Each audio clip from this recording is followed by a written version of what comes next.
Hi, everyone. Today we're going to talk about motivation as a small business owner.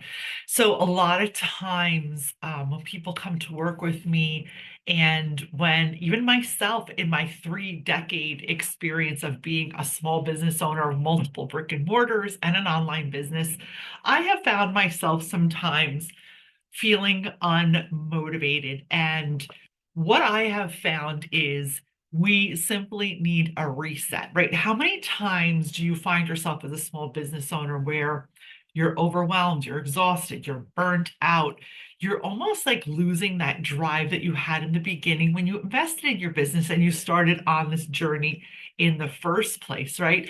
So, a few things I've learned and that I share in my consulting programs with Maria Fontana Consulting are how to shift our mindsets, take better care of ourselves so we can show up ourselves as the best version of ourselves, actually enjoy our businesses again, and not feel guilty tweaking, reinventing, or resetting.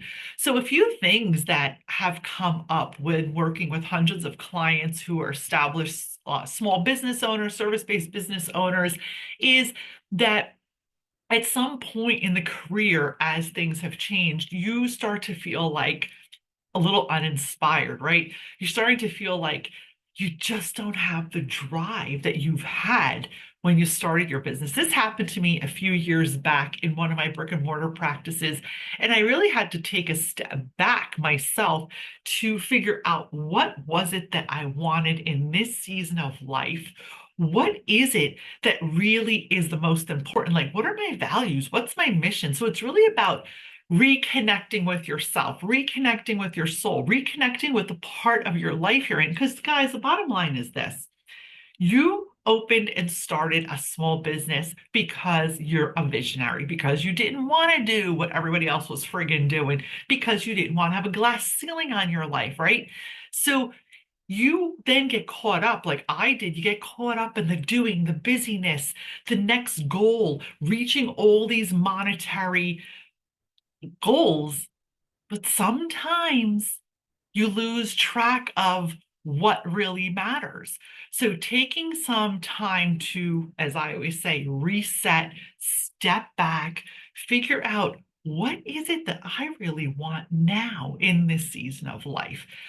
There could be a million different things that you want differently that are not the same. I know me, I'm not the same as I was 38 years ago in business, 28, 18, 10. I'm not the same as I was 6 years ago in business or 6 months ago. And I'm sure this holds true also for you. So, a quick step you can do in the right direction is sit down, get out a good old-fashioned notebook and some paper, and really write down what are your 5 most important goals. Meaning, for now, I write goals based on a year at a time because if I think 5 years ahead, it's too overwhelming for me. So I found when I used to do goals with other mentors of mine that were 5 years ahead, I would get lost after the first month. I need actionable things that are tangible. So I create goals, visions, intentions, whatever the heck you want to call them, for a year.